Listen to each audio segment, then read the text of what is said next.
সুপ্রভাত। আজকে আমি একটা সম্পূর্ণ নিরামিষ রেসিপি করব। আমি বাসমতি চাল দিয়ে পটলের মুড়িঘণ্ট বানিয়ে দেখাবো। প্রথমে বাসমতি চালটা আমি ঘন্টাখানেক ভিজিয়ে রেখেছি। এবার পটলগুলোকে নুন হলুদ মাখিয়ে ছাকা তেলে ভেজে তুলে নেব। ওই তেলের মধ্যে একদম আলুগুলোকেও ভেজে তুলে নেব। নিয়ে ওই তেলের মধ্যে গোটা জিরে, গোটা গরম মশলা, তেজপাতা ফোড়ন দিয়ে চালটাকে আগে দিয়ে দেবো। দিয়ে চালটা একটু ভাজা ভাজা হলে তখন আমি ওর মধ্যে কাজু কিশমিশ দিয়ে দেবো আর আদা কাঁচা লঙ্কা থেতো করা দেবো।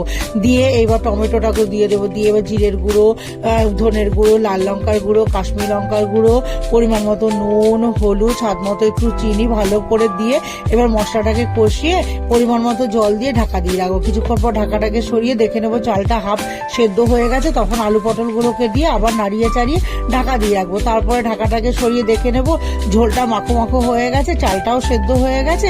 তখন ঘি আর গরম মশলা ছড়িয়ে নাড়িয়ে চাড়িয়ে নামিয়ে নেবো। তাহলেই তৈরি হয়ে যাবে আমার নিরামিষ রেসিপি পটলের মুড়িঘণ্ট।